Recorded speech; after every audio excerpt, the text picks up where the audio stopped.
Oke guys, saat ini saya berada di PD Pasar Jaya.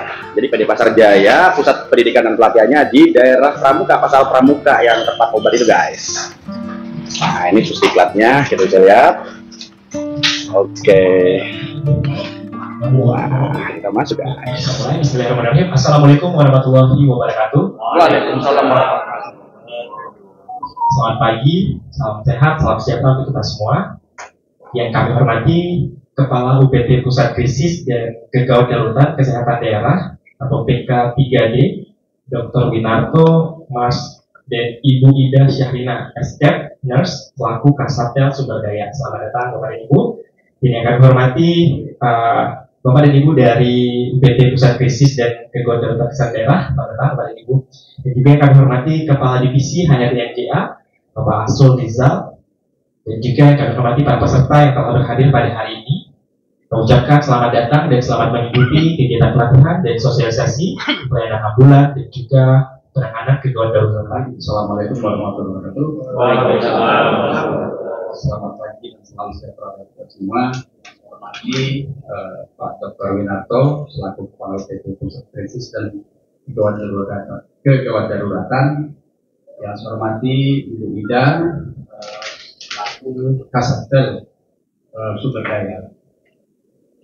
Dan tim yang hadir pada hari ini, yang saya hormati teman-teman dari Purna Pasar Jaya yang hadir pada hari ini. Pak Winarto adalah pejabat struktural kami Pak, dari tingkat kepala pasar, asmen, supervisor dan juga ada staf. Pegawai kami sudah memahami apa yang akan kami lakukan setelah kami dapat pelajaran dari Bapak Ibu sekalian.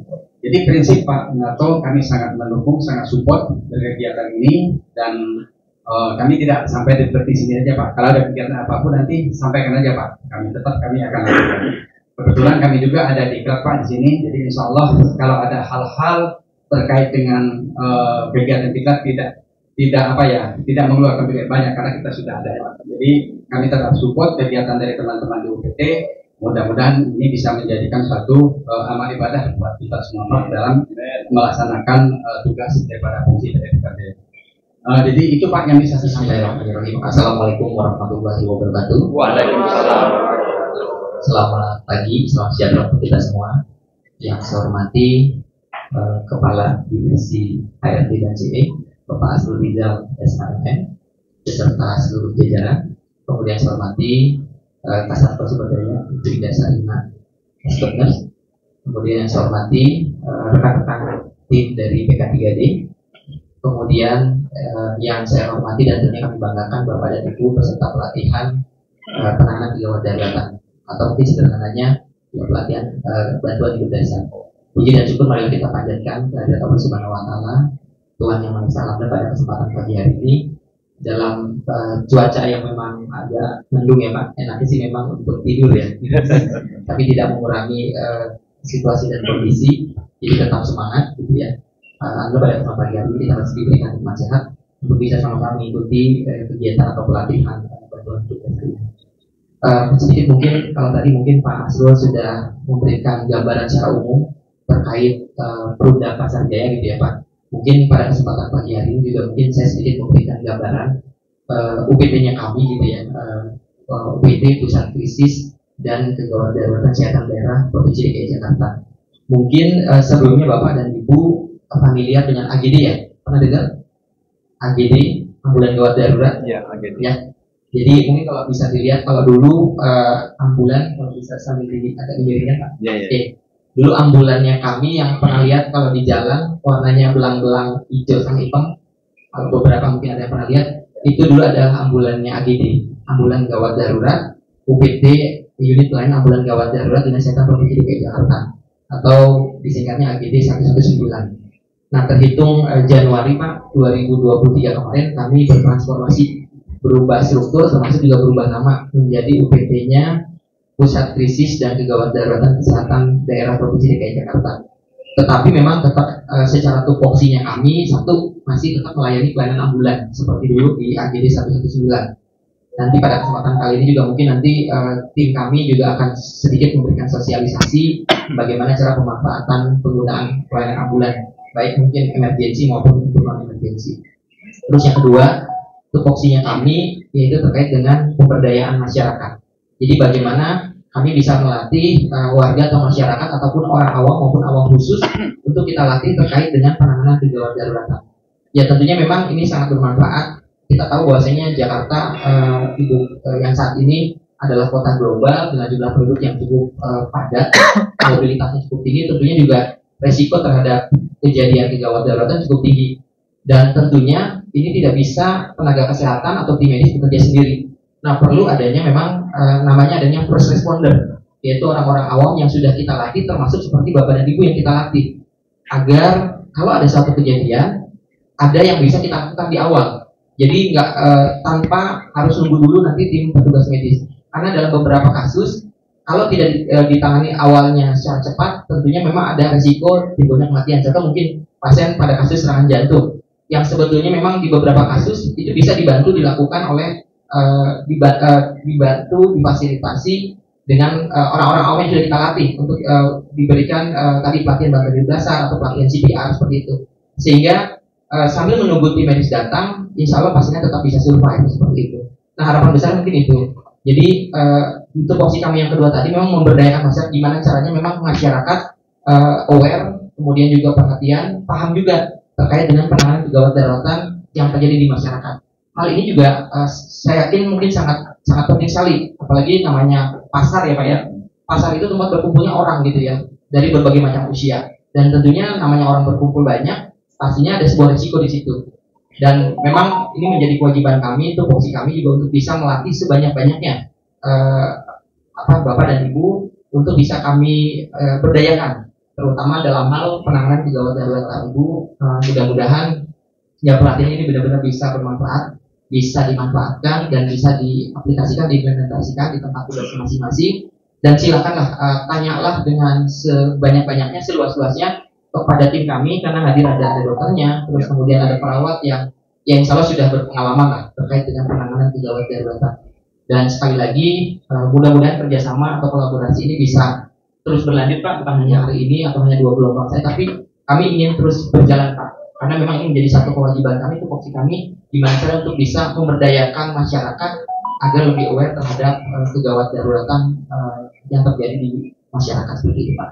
Dan dengan mengucapkan Bismillahirrahmanirrahim, kegiatan pelatihan penanganan kegawat daruratan ataupun bantuan hidup dasar di Perumda Pasar Jaya dengan ini resmi saya buka.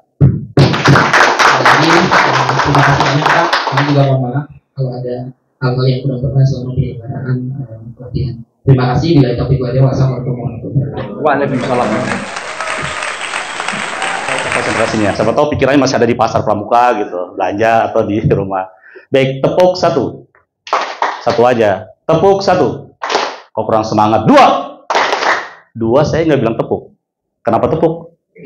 Iya, berarti belum konsentrasi kan? Oke, coba ulangi. Tepuk satu, tepuk 2, 3. Tiga enggak. Sudah 95%. Sekali lagi, 1. Satu nggak bilang tepuk saya. 90 masih. Oke, ulangi lagi. 1. Oh, 100%. Baik, terima kasih. Tepuk tangan untuk kita semua. Baik, tadi sudah disampaikan kan di pembukaan, dan juga Pak Nahari tadi menyampaikan bahwasanya hari ini kita akan sosialisasi tentang ambulan dan penanganan kegawat daruratan. Oke, kalau kita bicara tentang gawat darurat, itu terjadinya di mana Pak? Di mana saja ya? Kapan kira-kira terjadinya? Kapan? Pada siapa terjadinya? Nah, kalau bilang gawat darurat terjadinya di mana saja, kapan saja, dan kepada siapa saja, ya. Di mana saja? Bisa di sini, bisa di pasar, bisa di jalan raya, di rumah, di kantor, pokoknya di mana-mana. Ya. Berusaha tidak panik, terus mendekati korbannya, dicek ini kali ya, jantungnya gitu. Oke. Sama nafas biasanya kan. Jantungnya dan nafasnya. Oke. Baik. Nah, katanya Pak Sarun nih belum pernah lihat depan. Ada nggak yang pernah melihat orang pingsan atau serangan jantung? Ada sini. Cerita, kita sharing. Terus dulu ya. Oke. Sharing kita nanti mau ngapain nih kita. Yuk. Selamat pagi Pak. Pagi. Saya pernah punya pengalaman Pak. Ya, serangan jantung. Itu karena orang tua saya sendiri. Orang tua, ya luar biasa orang tua. Serangan jantung Itu biasanya teman saya ya Pak, itu dikasih apa Pak, oksigen dulu Pak. Oksigen. Terus langsung dibawa ke UGD. Oke, itu ya. Pengalaman saya. Di bawah masih ada? Alhamdulillah. Masih, alhamdulillah. Berarti mas selamat karena pertolongan dia selamat jadinya. Oke, siapa? Latihan Pak. Latihan. Ada yang lain? Tadi ya? Pak ya, atlet tanda tangan kayaknya. Pak Saru tadi, latihan. Tadi langsung kasih oksigen karena ternyata udah siap oksigen di rumah ya. Karena udah sering. Udah sering Pak. Sering bapaknya, oh, dia udah persiapan. Nafas Pak. Ya. Ada yang lain? Sambil nunggu tanda tangan. Ada yang lain? Pak tadi ya ngomong. Silakan. Pak siapa? Kenalin nama sekalian. Terima kasih Pak. Nama saya Marian Tambunan. Tambunan. Rumah saudara Pak. Oh iya. Jadi saya kebetulan melihat pernah kejadian itu di kota saya sendiri. Jadi, pas saya datang ya, saya sih tidak melakukan apapun gitu kan, karena sudah ada orang duluan. Banyak orang. Jadi mereka lakukan itu hanya minyak kayu putih dicium-ciumin ke mulutnya sama kakinya, digosok-gosok. Gitu Pak, sama dipegang-pegangin tangannya kayak gitu. Tapi nggak berusaha untuk dibawa ke ini gitu kan. Seperti itu sih Pak. Tapi hidup orangnya terus. Sadar. Sadar maksudnya hidup. Siangnya mati. Meninggal. Oh. Masih nyawa, siangnya meninggal di rumah sakit. Di rumah sakit apa di? Oh ya. Siapa? Oh, angkat. Loudspeaker. Ayo. Oke, selamat pagi, Mbak. Iya. Ini dari Pak Fadli. Ini lagi mencoba aplikasi Jaki, cek kontak. Oh, gitu. Kebetulan kita lagi sosialisasi dari PK3D ini tentang pelayanan ambulan. Ya. Oke, terima kasih atas responnya ya Mbak ya. Iya, sama-sama Bapak. Yo, Selamat makasih. pagi, Salam sehat. Oke, pulang deh. Tadi berapa menit tuh? Ada 2 menit. Tapi artinya ketika Bapak dari Ibu Mejit itu, makanya jangan buat main-main, pasti ditelepon. Ada kejadian apa, ini apa nanti tanya. Ya, oke, lanjut lah. Udah Pak, lanjut. Cukup. Ada lagi mau sharing? Nah, tapi tadi Pak Tambunan di pasarnya katanya ada orang jatuh pingsan, tapi dikasih putih, ini kos kaki malah katanya. Tapi dia udah bangun, tapi selanjutnya meninggal di rumah ya? Di rumah sakit meninggalnya, ya. Mungkin tadi serangan jantung awal pertama. Baik, nah sebenarnya yang dilakukan tadi, lakukan tiga-tiganya betul ya dilakukan. Hanya ya kurang sempurna aja sedikit.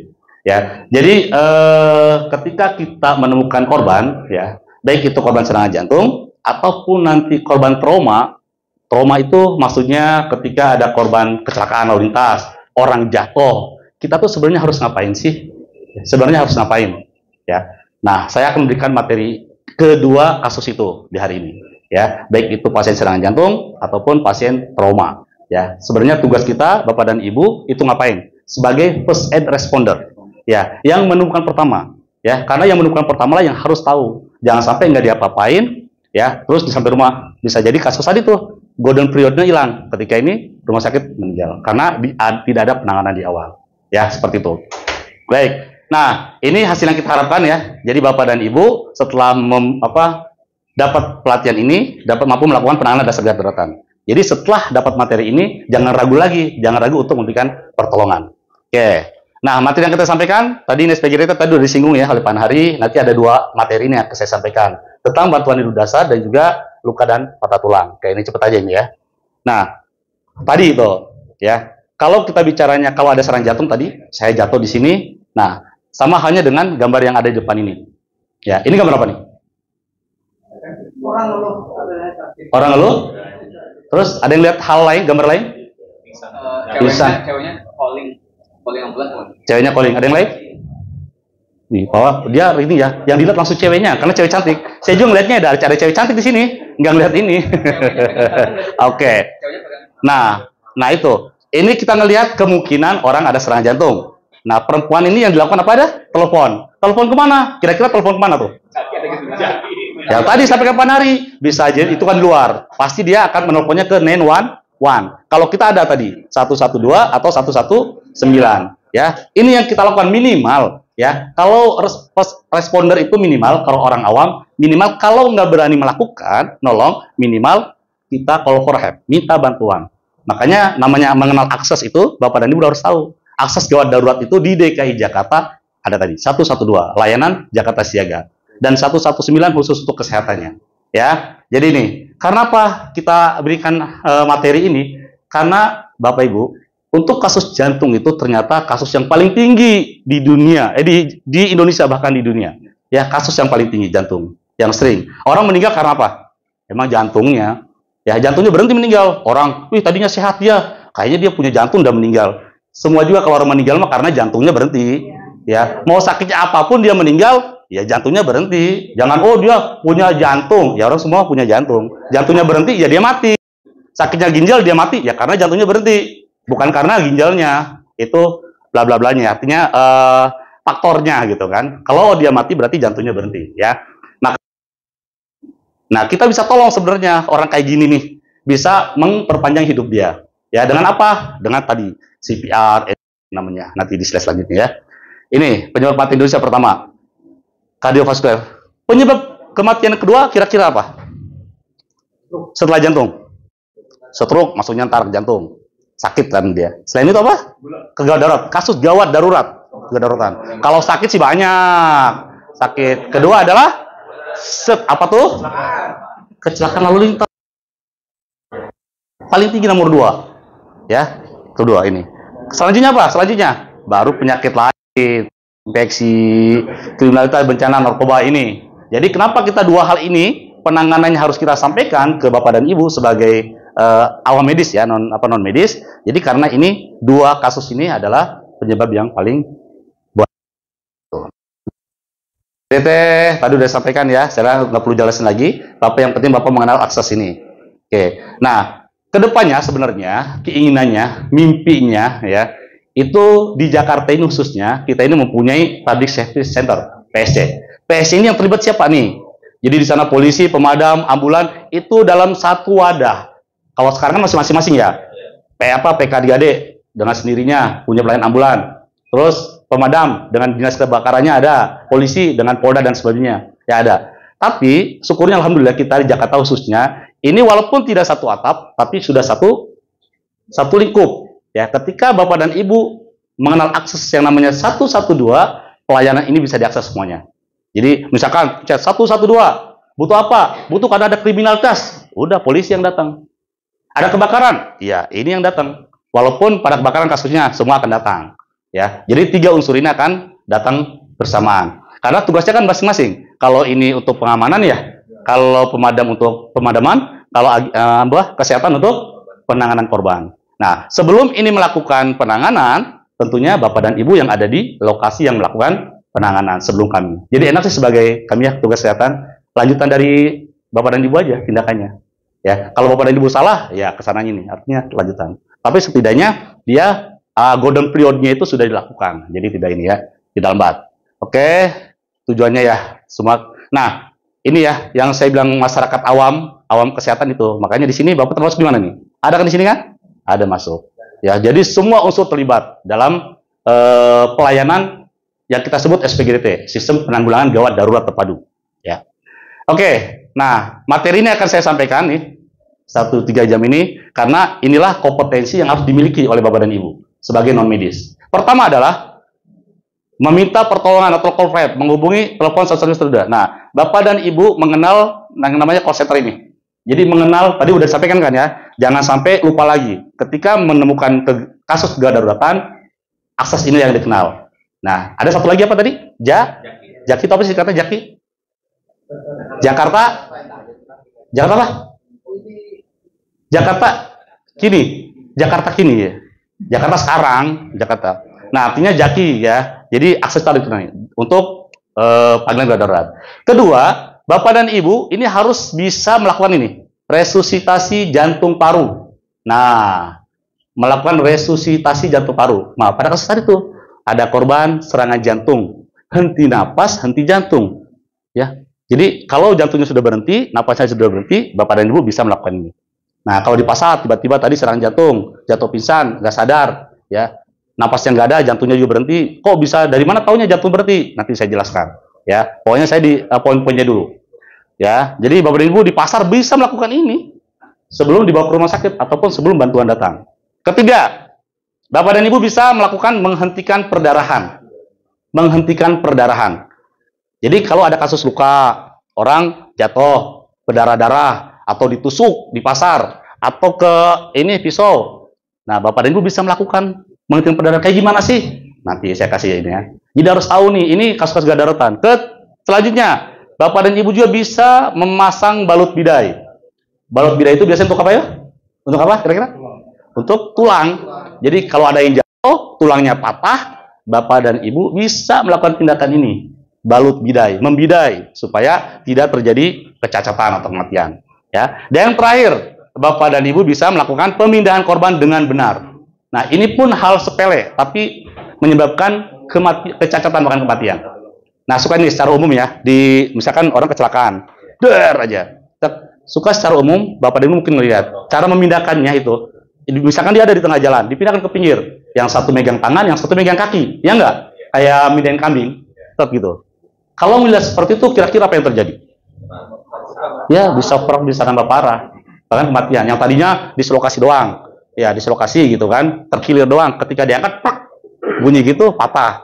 Mungkin luarnya sih kelihatannya nggak ada yang luka, tapi dalamnya. Nah, tadi nih kayak contohnya ada yang jatuh naik motor, jatuh, dia pucat, tapi kelihatannya nggak ada yang lecet, nggak ada yang luka. Ternyata dia ada perdarahan di dalam. Sampai rumah meninggal. Ada kasusnya itu di jalanan nggak mau dibantu ambulan, sampai rumah dia meninggal. Kemungkinan ada, ya tadi ada fraktur ataupun ada perdarahan di dalam hebat, terjadi shock, lama-lama meninggal. Bisa itu. Makanya orang jatuh dari motor jangan dianggap sepele. Bila perlu kalau menemukan, tolong bawa ke klinik, puskesmas atau rumah sakit. Pastikan dulu dia nggak apa-apa, ya. Karena kalau luka dalam, fraktur dalam itu susah kita mengenalinya. Ya kecuali Bapak dan Ibu ahli. Wah ini mah bengkak. Wah ini mah kok dipegang sakit, bengkak. Terus ada biru, ada merah, kemerahan. Kemungkinan fraktur, kemungkinan dislokasi, kemungkinan ada di dalamnya. Jadi hati-hati dengan hal tersebut. Ya, mau diajarin ini Pak, Bu? Oke, ya kita sharing. Jadi kalau ada kasus nih ngomong aja. Ya, jadi kita sharing. Oksigen dibawanya melewati darah, jatuh sama darah. Ketika jantungnya berhenti, nggak bisa semuanya mati. Ya, makanya kalau orang hidup bukan jantungnya itu yang berhenti. Kalau masih hidup, oksigen ya kalau dibawanya melewati darah, jatuh sama darah. Ketika jantungnya berhenti, nggak bisa semuanya mati. Ya, makanya kalau orang hidup bukan jantungnya itu yang berhenti. Kalau masih hidup, ya kalau seperti itu. Jadi saya dengan bahasa awam aja ya, dan jelasinnya, nggak usah lah. Nah ini gambar jantung ya. Katanya pada kalau hati apa jantung? Loh dan jantung. Oke. Ya. Bantuan hidup dasar suatu usaha yang dilakukan untuk mempertahankan kehidupan pada saat penderita mengalami keadaan yang mengancam nyawa. Ya, mengancam nyawa. Lalu apa yang kita lakukan ketika kita menemukan kasus yang mengancam nyawa? Contohnya adalah tadi serangan jantung. Ya, apa yang kita lakukan ketika kita menemukan korban serangan jantung, henti napas, henti jantung, kita bisa melakukan yang namanya CPR atau RJP ini.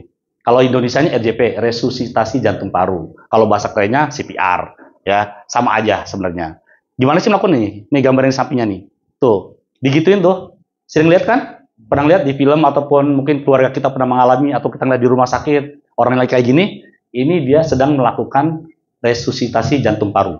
Kalau Bapak Ibu melihat kayak gini, ya, seperti itu. Apa sih RJP itu? Adalah serangkaian tindakan memberikan nafas buatan dan pijatan jantung. Nah, ini pijatan jantung nih. Ya, pijatan jantung bagian luarnya. Kalau dalamnya kan jantung nggak kelihatan ya, makanya luarnya saja. Pada penderita yang mengalami henti napas dan henti jantung. Ini menurut AHA, American Heart Association. Ya, karena kita berkiblatnya ke AHA, ya, ke Amerika sana. Jadi ketika memberikan ilmu seperti ini tentang RJP.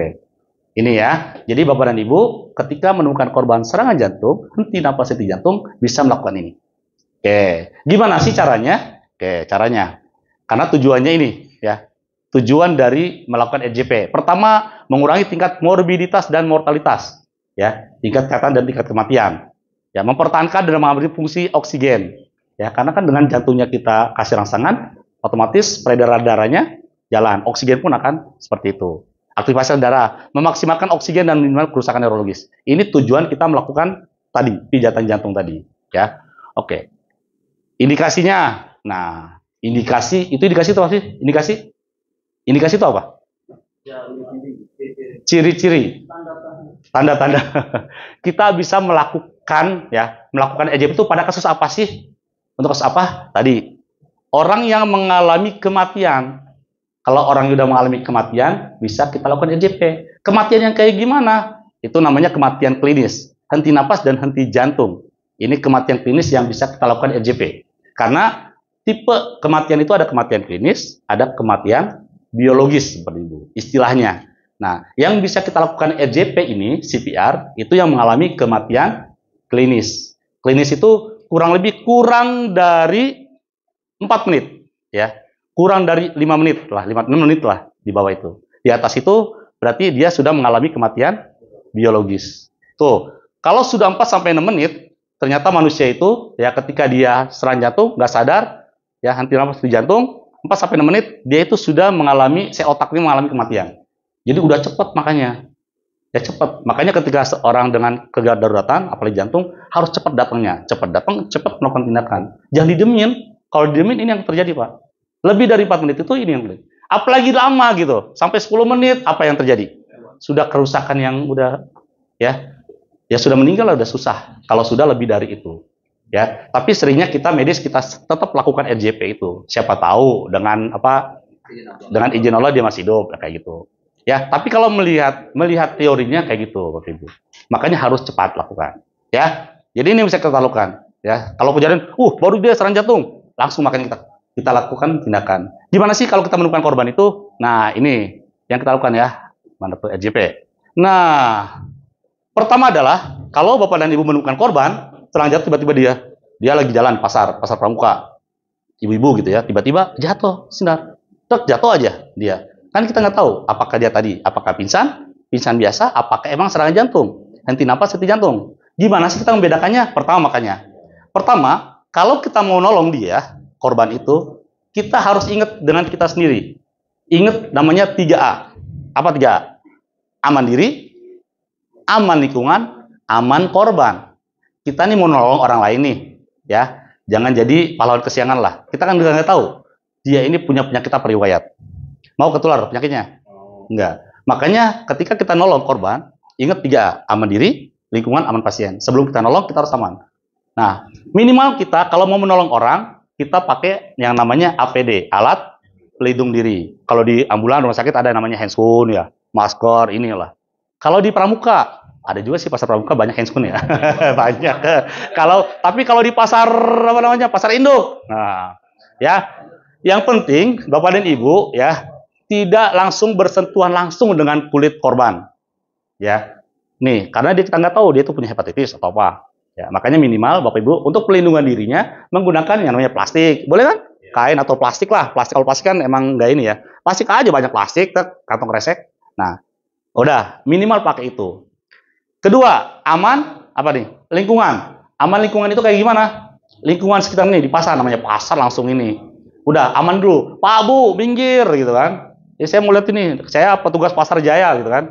Tek pokoknya. Amankan. Ya apa tugasnya? Security lah tugasnya ya. Aman. Terus ketiga aman pasiennya. Nah, posisi pasien kayak gimana? Masih posisi duduk kah? Masih posisi tengkurap kah? Ya, kalau posisinya kayak gitu, kita luruskan dulu. Terlentangkan di tempat yang datar, yang keras, jangan miring-miring gitu ya, di tempat yang rata. Itu. Kalau kita menemukan korban jatuh pingsan. Kita belum tahu nih, dia pingsan biasa atau ada serangan jantung, ya, belum tahu nih ceritanya. Nah, kalau sudah aman, kita udah aman lah, minggir. Nah, baru kita ke korbannya. Diapain nih korbannya? Pertama adalah dicek. Yang kedua nih, cek kesadaran. Iya dong. Dia sebenarnya cuma lemas doang, apa pingsan doang, apa emang serangan jantung. Cek kesadaran. Gimana sih caranya cek kesadaran? Kira-kira gimana caranya? Nah, panggil dulu. Panggil. Pak, Bu, gitu kan. Panggil. Kepok ini baunya. Pak, Bu, panggil. Ya. Dia ada respon nggak dipanggil? Misalkan nggak ada respon. Ada juga orang tidur, digituin doang nggak bangun ya. Kalau disiram baru bangun dia ya. Ada kayak gitu kan? Saking ngorok, saking pulasnya. Ada. Ya. Panggil dulu. Tepok. Kalau dia nggak datang, coba kita kasih rangsangan nyeri, Pak. Rangsangan nyeri. Di mana sih kasih rangsangan nyeri? Bisa diulek nih, di bagian dada tengah nih. Bisa di sini. Diulek-ulek aja nih. Pak, bangun Pak. Atau di palpebra di sini nih, di antara mata kanan kiri sini nih. Ya. Gitu aja. Pak, bangun. Atau dicubit nih bagian sini gitu kan. Atau kalau dulu putin susu gitu. Tapi sekarang kayaknya kurang etis lah. Ya. Jadi bagian-bagian tertentu cubit aja. Yang penting Bapak dan Ibu kasih rangsangan nyeri. Kalau dikasih rangsangan nyeri juga nggak ada respon, artinya apa? artinya dia tidak sadar. Kalau orang pingsan biasa, kalau dikasih rasa nyeri, kedip. Cuman dia masih nggak ini aja. Ya, kalau dia orang serangan jantung biasanya nggak kayak itu. Ya, membedain kayak gitu. Nah, kalau kita cek kesadaran dia nggak ada respon, kita anggap pasien tidak sadar. Kita anggap pasien tidak sadar. Lalu apa yang lakukan? Aktifkan SPGT, Sistem Penanggulangan Gawat Darurat Terpadu. Berarti Bapak dan Ibu minta kemana minta bantuannya? 112 atau jangan lupa saya balik lagi yang itu. Karena supaya Bapak dan Ibu bisa menularkan juga. Ya, kalau di Transjakarta nih, setelah pelatihan kayak gini, mereka namanya ada season ke teman-temannya. Ada sesi-sesi dia berbagi. Ya, berbagi ilmunya kayak gitu. Oke, minta bantuan. Tentunya minta bantuan nggak langsung datang dong. Nah, sambil nunggu bantuan datang, siapa yang nolong korban ini? Nah, teman-teman lah, ya Bapak dan Ibu sekalian. Apa yang dilakukan? Pertama adalah lakukanlah cek nadi. Di mana nadi? Ayo, nadi di mana? Nadi di mana? Tangan ada. Di mana-mana ada nadi. Kalau mau tahu. Di sini ada. Cek. Nih di sebelah jakun. Kanan kiri ada nggak yang berdenyut? Ada. Tangan ada. Di sini ada. Ada. Di sini juga ada. Ada. Di sini ada. Di sini ada. Di sini ada. Ya, di si ketiak juga ada. Ada nadi. Namun, kalau untuk orang dewasa jatuh seperti itu kasusnya, kita cek nadinya di leher. Namanya karotis. Nih, dari jakun kiri ada, kanan ada. Kanan kiri ada. Ya nanti dipraktekkan sama dokter Jul ya. Di mana sih? Daerah situ. Ada? Berdenyut nggak? Nah, kalau nggak berdenyut saya RJP berarti mati. Ya jantungnya masih ini berarti masih pasti ya. Di situ, kecuali pada bayi gitu ya. Pada bayi nadinya di sini, di tangan. Ya, kalau pada dewasa sini aja tulisannya. Cek. Kenapa cek nadi? Kenapa kira-kira cek nadi? Karena nadi itu apa? Iya, nadi itu ada lewat situ. Ya, jantung itu lari darah itu lewat nadi itu. Set, ya nadi perifer sampai kalau ujung namanya perifer. Ya, dari situ. Jadi kalau ininya nggak berdenyut berarti jantungnya nggak berdenyut. Nanti jadi denyut jantung itu adanya di situ tuh, nadi itu. Ya, jadi cara ngitungnya juga di situ. Oke, kalau nadinya berdetak berarti dia jantungnya masih hidup. Kalau berhenti berarti sudah mati, jantungnya sudah berhenti. Nah ya, cek di situ kurang lebih 5-10 detik aja. Cek. Oh, nadinya nggak teraba. Ya, jadi cek nadi sambil di sini scan breathing, sambil lihat pernapasan. Ya, cek nadi, pernapasan. Nadinya nggak ada. Kalau nadi nggak ada, napas mungkin ada, mungkin nggak. Ya, oke gitu. Kalau cek nadi ada, kalau nadinya nggak ada, udah pasti napasnya nggak ada. Ya, cek nadi, nggak ada, napas nggak ada. Berarti jantungnya Nah, kalau jantungnya berarti kita melakukan apa? Yang namanya kompresi dada. Kompresi dada. Ya, kenapa dada? Karena jantung ada di situ. Jantung di mana letaknya? Di tengah ya, di tengah. Cuman ada agak miring-miring. Tapi di tengah jantung. Ya, makanya kompresi dada sebanyak 30. Ya, jadi Bapak dan Ibu ketika menemukan korban, nadinya nggak teraba, nggak berdenyut, udah langsung lakukan kompresi dada 30 kali. Ya, dada di mana dada? Dada. Ini dada kan? Dada tengah nih. Bagian tengah aja, dada tengah, nggak usah kanan, kiri, di tengah aja. Sebelah mana sih ukurannya? Nah, kalau laki-laki itu tinggal puting susu nih ya, laki-laki ya. Nah, sejajar. Sejajar dengan susu, disinilah teman-teman naruh tangannya. Ya, nanti diperhatikan lebih jelasnya. Taruh sini, baru genjot tuh 30 kali. Atau 2 jari di atas istilah kita. Tulang iga, ulu hati. Nih, ada tulang kan di sini ya? Tulang sini ya? Set, pertemuannya tuh. Nah, itu namanya tulang tajuk pedang ya. Di situ. Nah, 2 jari dari tulang itu. 2 atau 3 jari dari tulang itu, posisikan tangan kita di situ, kompresi. Ya, atau sejajar dengan puting susu. Ya, kalau laki-laki sejajar, kalau perempuan, nah ukurnya dari tulang itu aja tuh, 2 jari. Kenapa? Kalau misalnya masih gadis mungkin masih rata lah, masih posisi. Tapi kalau orang tua, takutnya di bawah, malah yang dikompresi perut malah. Ya kan, makanya dari tulang itu supaya pas di dadanya, di jantung. Ya nggak ngomong jorok ini lagi ini ya. Artinya untuk posisi kayak gitu. Tapi kalau masih muda, masih ini sejajar aja, taruh di situ. Ya, situlah kita kompresi 30 kali. Nanti dipraktekin. 30 kompresi. Udah 30, terus langsung lakukan apa? Napas bantuan. Ya, langsung lakukan napas bantuan 2 kali. Namun sebelum kasih napas, posisikan kepalanya di tengadakan. Kalau dia bukan pasien jatuh dari ketinggian, artinya cuma non trauma, ya. Ekstensiin, hipertensi, terus kasih tiupan 2 kali. Kalau mau ngasih, ya kalau bapaknya, istrinya, suaminya kasih aja 2 kali. Ya, tuh melakukan EJP itu 30 kali apa namanya nih? Kompresi 2 kali, 2 kali napas atau ventilasi. Ya, 32. Itu kita baru melakukan 1 siklus namanya Pak. 30 kompresi, 2 kali ventilasi, itu namanya 1 siklus. Kita melakukannya berapa? 5 siklus. Jadi 32, 1 baru. Langsung 32, 2, 32, 3, 32, 4, 32 sudah 5 siklus. Ya, 5 siklus atau 2 menit kita melakukannya. Ya cepat jadi. Itu 5 siklus. Nah, setelah 5 siklus, cek lagi nadinya. Belum teraba juga. Berarti belum berhasil. Lakukan lagi 5 siklus lagi. 32, 32 sampai 5 siklus. Setelah 5 siklus, cek nadi lagi. Belum teraba juga, lakukan lagi. Jadi terus lakukan sampai nunggu bantuan datang. Atau teman-teman udah lelah, aduh udah capek. Atau lebih dari 30 menit. Atau apa? Banyak ataunya. Atau sudah berhasil. Atau sudah ada tanda kematian. Atau permintaan keluarga. Kata istrinya, Papa udah pas Pak. Saya udah ikhlas. Saya sudah ikhlas jadi janda gitu. Misalkan, enggak Bu, saya masih semangat. Enggak. Nah inilah ini bercanda aja.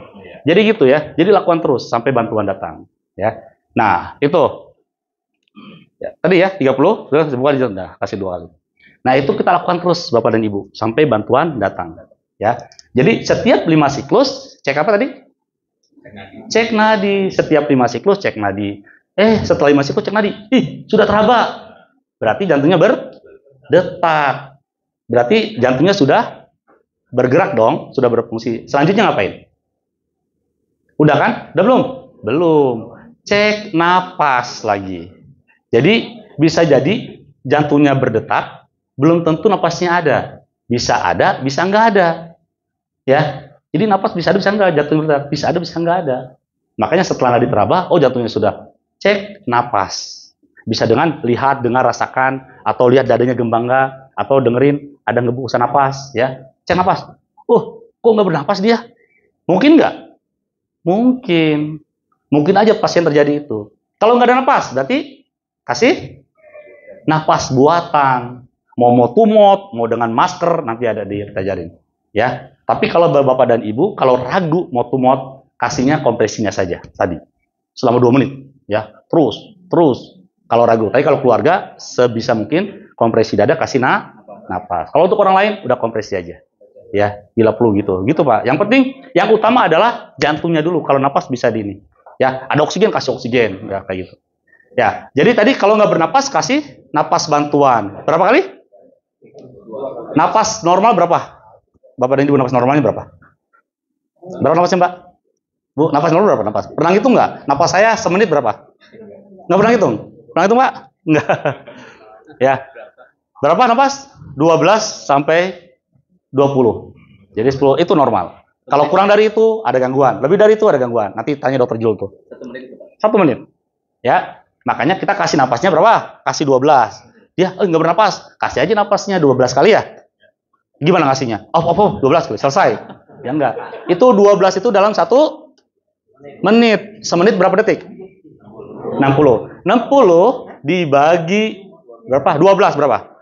5. Nah, setiap 5 detik kasih tiupan. 1 2 3 4 5. 1 2 3 4. 1 2 3 4. Berarti 1 menit berapa kali ngasih napas kita? 12. Nah, caranya kayak gitu. Ya, bukan 12 selesai. Enggak. Jadi kita napas normal tadi 1 menit 12 kali ya. Jadi setiap hitungan 5 detik ditiup. Jadi sama aja napas dia normal, tapi dengan bantuan napas kita. Oke ya? Paham? Kalau nadi nggak teraba diapain? Kalau nadinya tidak teraba diapain? Kompresi dada. Berapa kali? 30 banding 2. Berapa siklus lakukan? 5 siklus. Setelah 5 siklus ngapain? Setelah 5 siklus ngapain? Nadi tidak teraba ngapain? Operasi lagi. 5 siklus lagi. Cek nadi. Nadi teraba terus ngapain? Cek dulu. Nggak ada napas? Baru dikasih. Berapa kali? 12 Oke, nadi teraba, napas ada, terus ngapain lagi? Ngapain lagi ya? Rujuk aja pasiennya. Atau sebelum rujuk, sebelum datang, miringkan pasiennya. Dimiringkan. Ya, kayak gini miringkan nih. Ada nggak miringkan? Oh, tapi. Mana miringkan? Nih. Nih. Nah, kalau Bapak Ibu sudah nolong, nadinya teraba, napas sudah ada, miringkan. Kenapa dimiringkan? Kenapa harus dimiringkan? Dia kan belum sadar buat rileks, mempertahankan napas, dan juga mencegah aspirasi, mencegah kesedak. Nih, kalau posisi kayak gini, terlentang, tiba-tiba dia pengen muntah, rasa muntah, muntah, taunya kita lambat, miringin. Apa yang terjadi? Balik lagi ke sedek, apa yang terjadi? Udah, artinya gangguan jalan napas dan kematian bisa. Makanya dimiringin. Kalau miring, kalau posisi gini, kalau dia muntah, ya sudah muntah aja keluar ya. Karena gaya gravitasi kan dia akan yang ke lebih bawah. Ya, jadi kalau sudah ini sadar penuh kan orang baru ini, makanya harus dirujuk ke rumah sakit. Nah, pasien tadi Bapak ini ditolong, mungkin meninggal katanya, ya karena telat. Ya seperti itu ya, dimiringin kayak gini. Itulah yang dilakukan oleh Bapak dan Ibu semua, teman-teman semua. Ya, bisa ya? Bisa, nanti diajarin prakteknya. Nah, yang harus diperhatikan adalah ini nih, yang namanya RJP berkualitas. Kita aja nih orang kesehatan, dokter, perawat, seringkali gagal melakukan RJP, Pak. Halo. Seringkali gagal melakukan RJP ini. Ya, karena apa? Karena nggak merhatikan ini. Jadi, pertama adalah, nih, saat kompresi, Pak, lihat kedalamannya. Berapa senti? 5 senti, jangan asal doang. Jangan kedalaman juga, dikira-kira. 5 senti segini ya? Ya, dikira-kira 5 senti dalamnya tuh, genjotnya. Ya, pertama, perhatikan. Kedua, kecepatannya. Jadi enggak. 100 kali per menit. 100 kali sampai 120 kali per menit. Jadi ini ada gayanya. Berarti 1 menit berapa kompresi? 1 detik. 2 ya. 1 sampai 2 ya. Nah, jadi cepat. Ya, ini kompresinya, kecepatannya. Kedua, kembang dada sempurna. Kembang dadanya. Jadi jangan kompresi. Biarkan dia mengembang lagi, baru genjot lagi. Kasih kesempatan dia ngembang kembali dadanya. Itu, ya. 4. Ventilasi tidak berlebihan. Ngasih napas, mot-mot, mentang-mentang artis, gitu. Jadi nggak boleh berlebihan juga, ya. Minimal interupsi. Kalau lagi RJP, teman-teman semua itu harus konsen bener full. Jadi jangan bercanda, jangan ini gitu. Fokus, ya. Ini yang diperhatikan. Mudah-mudahan itu berhasil. Oke, ada pertanyaan sampai sini? Selesai 1 materi. Silakan Pak. Oke. Kita kan masih awam ya Pak ya. Oke, awam. Tenaga medis. Seandainya kita menemukan pasien pingsan, terus kita kasih pompa jantung gitu. Karena mungkin kadang-kadang kita panik dan pengetahuan kita terbatas, kita lakukannya terlalu kencang. Itu bisa membahayakan atau maksud saya bisa mengakibatkan patah tulang dada nggak Pak? Untuk ini gitu maksud saya. Bisa nggak terjadi kira-kira? Bisa nggak terjadi? Bisa. Kalau misalkan orang pedalaman, ada bunyi, wah patah kayaknya. Bisa terjadi kan? Nah, kalau kayak gitu kira-kira diteruskan nggak? Teruskan nggak? Teruskan nggak? Teruskan nggak? Teruskan. Wah, udah patah katanya. Pak, kalau jatuh berhenti, saya bilang di awal, kalau jatuhnya berarti kalau jatuhnya ketusuk, mungkin mati, mungkin nggak? Bisa mati, bisa nggak? Mana yang lebih penting? Jantung. Iya. Kalau masa patah tulang, bisa operasi nanti. Bisa ini, bisa ini. Tapi kalau jantung berhenti, ya sudah mati. Teruskan. Masalah hukum, ya nanti belakangan lah. Hukum belakangan. Yang penting makanya aman diri, aman lingkungan, aman pasien. Jadi Bapak waktu nolong, kenapa harus aman? Minta bantuan. Suruh datang minimal, lu saksiin gua enggak? Bantuin gua. Minimal dia saksi, kita ngebantu bener. Kalau ada saksi, mudah-mudahan. Kalau untuk kondisi darurat, Bapak tetap secara hukum pasti akan ada pembelaan banyak lah. Kalau untuk di sisi sini, ya. Kalau masalah pasal-pasal, ya saya juga nggak paham. Tapi yakinlah, ketika kita membantu dan kita benar, tidak akan disalahkan. Ya Pak, mungkin terjadi itu Pak. Ya, tapi teruskan. Karena jantung itu alat vital, harus tetap lakukan. Nah, menurut saya untuk menghindari supaya nggak patah tuh. Tadi Berapa senti? 5. Atau dikira-kira lah kalau nggak senti. Kira-kira aja Pak. Dengan perasaan Bapak, oh ini udah 5 senti. Ya, karena itulah ketebalan. Setiap orang beda-beda. Tapi dikira-kira aja. Ya Pak ya? Ada pertanyaan sampai sini? Ada, silakan. Yuk. Saya pernah melihat Pak, pemain bola nggak sadar ya Pak ya? Oke, memang nggak sadar. Di olahraga. Nah itu kan udah kadang nggak sadar ya Pak. Itu sambil di NJP, sambil ditekan itu Pak. Lidahnya ditarik Pak. Supaya nggak masuk itu maksudnya apa ya Pak? Lidahnya? Lidahnya itu ditarik keluar. Sama siapa? Sama temennya. Kenapa tuh? Contohnya kayak Christian Eriksen kemarin Pak. Itu kan dia udah nggak sadar. Terus lidahnya ditarik keluar sama temennya. Ditarik mungkin supaya nggak nutupin itu ya. Nggak nutupin jalan udara masuk. Karena jalan udara. Kemungkinan itu. Tapi sebenarnya harusnya didangakin aja. Coba Bapak dangak sekarang. 1 menit aja. Bedakan dengan tenggorok gini. Enakan mana bernapasnya? Enakan? Enak di atas. Nah, jadi ketika nangap, keluar dia. Sebenarnya harusnya ada namanya kalau medis pakai OPA, orop pakai airway, Pak. Mungkin maksud dia supaya lidahnya ini nggak nutupin jalan napas. Kemungkinan, saya nggak tahu. Ya. Tadi langsung lakukan ini, EJP. Berhasil nggak itu? Berhasil masih main Pak. Masih main. Dia cepat berarti kan lakukannya. Jadi golden period-nya belum 5-4 menit, dia udah lakukan itu. Makanya cepat mengenali Bapak. Makanya ada orang sadar, langsung cek ini Pak. Ya, apa? Nadi teraba, oh pingsan biasa. Bener, kasih minyak kayu putih, minyak ini selesai dia. Mungkin dia belum makan, belum sarapan. Ya, gulanya kurang. Kasih teh manis. Kasih teh manis nanti setelah sadar, jangan masih, enggak ini kasih teh manis, kesedap. Nah, yang terjadi ini. Kalau Bapak Ibu belum sadar, dia kasih minum, yang terjadi kesedap. Kalau tersedak, dia apain? Pukul ya.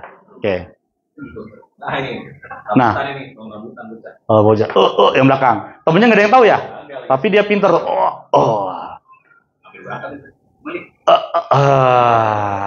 Jadi kalau Bapak Ibu melihat kasus kayak gini, ya orangnya gini ngelihat megang leher, khasnya itu megang leher pasti Pak. Orang kesedak.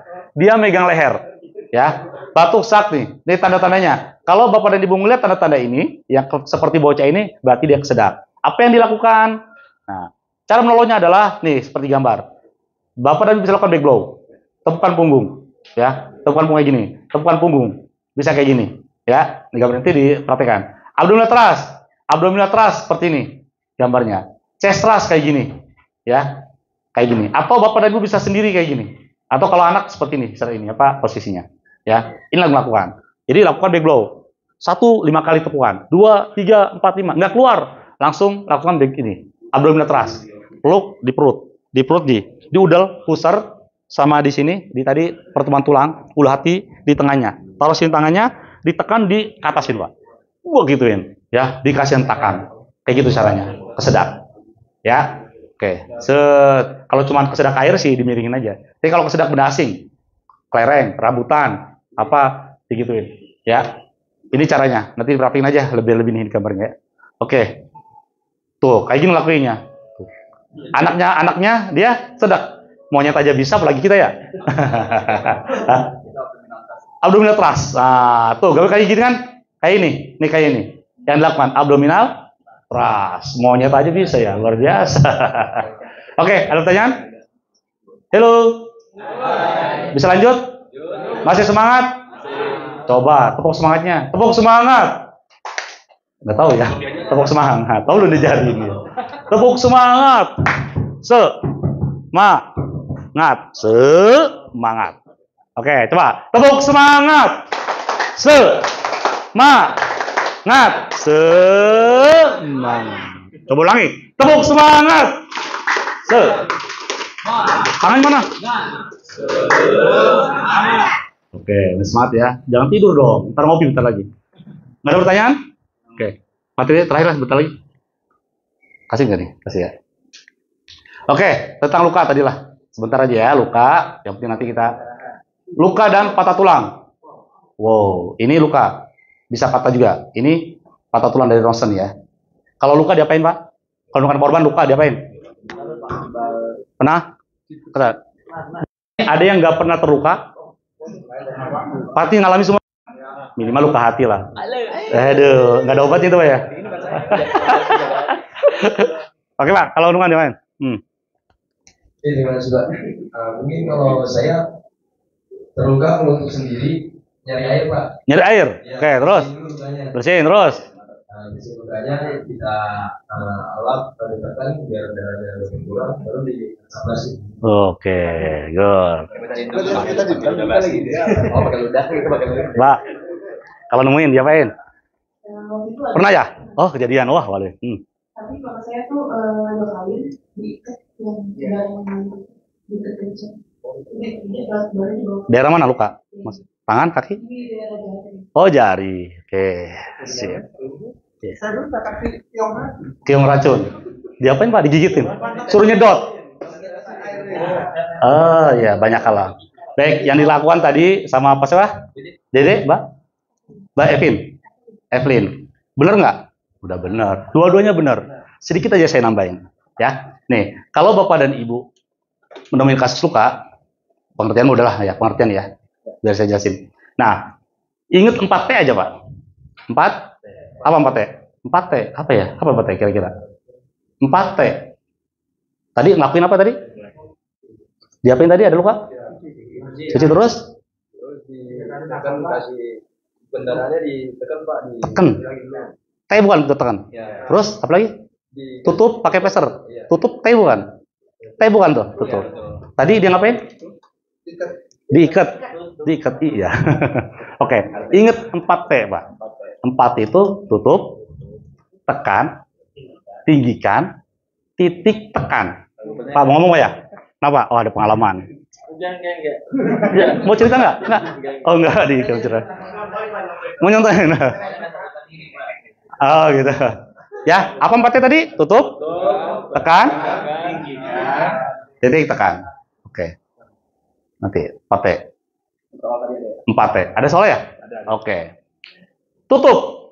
Kalau Bapak, Ibu, luka, tutup. Mau luka kecil, besar, pokoknya tutup. Tapi benar, sebelum tutup diapain? Bersihkan dulu. Bersihkan pakai air mengalir. Ya, air mengalir yang penting bersih airnya, bukan air got. Ya, bisa steril. Beli aja kalau di pasar, ya di jalanan, beli air mineral aqua. Ya, beli aja 2 botol aqua. 1 buat nyuci, yang 1 buat minum petugasnya. Ya kita hanya haus kan? Iya benar. Atau 3 buat pasien 1 ya. Ya, siram. Oke, kalau udah bersih, udah gosok baru ditutup. Ya, tutup. Misalkan ditutup. Tutup. Enggak ada, belum ada. Tutup. Dia masih remes misalkan. Ya, bisa jadi kan? Remes. Tambahkan lagi tutupnya. Masih juga ngerembes. Tambahkan lagi. Masih ngerembes. Dicopot yang 2 balutan yang kedua, ketiga. Pertama jangan, ganti lagi yang baru. Masih juga ngerembes. Diapain? Tekan. Gimana cara tekan? Dikasih beban. Misalkan kasih batu atasnya, terus baru diket. Jadi ketekan dia. Ya, atau gitu. Pakai apa? Pakai HP. Taruh HP ditiket. Jadi ketekan. Masih juga ngalir. Kalau di daerah tangan, tinggikan Pak. Lebih tinggi dari jantung intinya. Jantung mana jantung? Nah, kalau tangan tinggikan. Kalau kaki tidurin, tinggikan. Supaya air darahnya nggak mengalir. Kalau masih keluar juga, apa? Apa? Titik tekan. Di mana sih titik tekannya? Nih, tuh titik tekan. Tuh, yang tadi saya bilang. Di mana? Yang berdenyut tuh.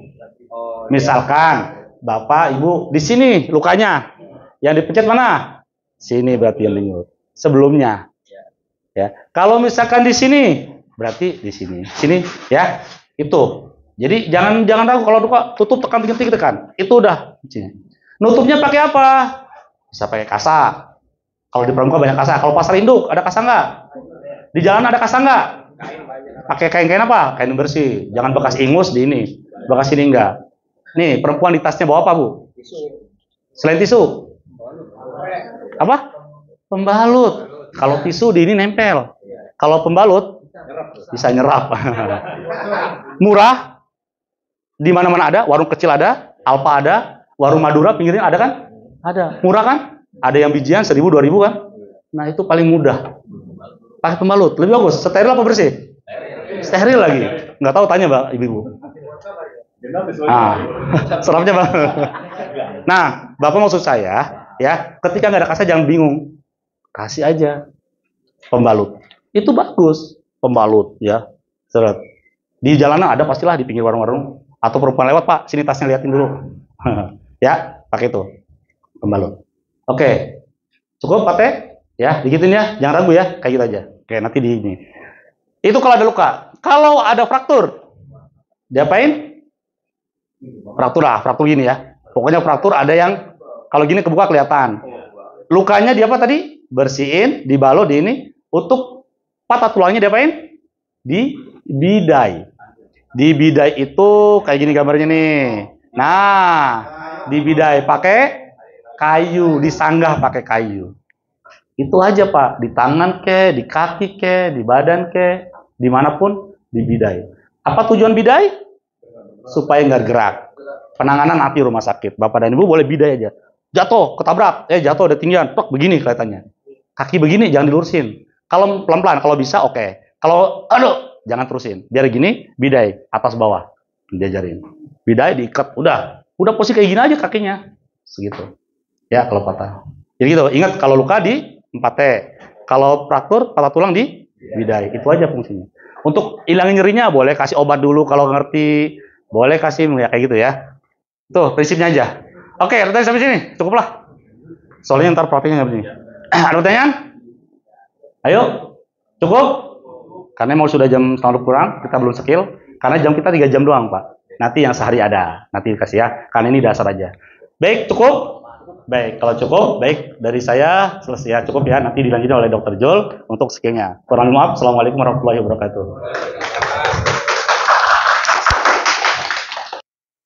Baik, gimana? Halo. Hai. Sudah makin benerang ya. Jadi apa yang tadi pretest, Bapak Ibu baru tergambar bahwa oh iya ya seperti itu tadi. Nah nanti post testnya harus dapat 10 lah ya, karena udah dapat semua kan materinya. Oke langsung saja mungkin Dr. Jul akan memperagakan dulu simulasi kalau ada orang yang kena serangan jantung sampai diberikan AED. Harapannya nanti ke depan PD Pasar Jaya di masing-masing pasar kalau bisa ada AED. Automatic external defibrilasi. Jadi ini alat untuk mendeteksi irama jantung, bahkan bisa melakukan shock atau strum pada jantung. Nah, ini otomatis. Nah, di setiap gedung sebenarnya di negara-negara ya maju itu sudah ada. Ya kayak di mall-mall, stasiun, bandara. Nah, mudah-mudahan PD Pasar Jaya. Udah ada belum di PD Pasar Jaya? Pramuka dong yang punya, Pak. Pramuka ada ya? Di bawah. Wih, yang punya Pramuka siapa nih? Ibu ini, Pak. Oh, luar biasa. Ibu siapa, Bu? Bu Saniem. Oke, siapa tahu saya mau pesan obat gitu. Nemuin ibu ya, Bu. Baik, langsung saja Dr. Jul kami persilakan untuk memberagakan. Nanti setelah selesai baru kita bagi dua, kita coba ngerasain ya bagaimana kita menggenjot pasien. Ya, gitu ya. Ya langsung Dok, silakan.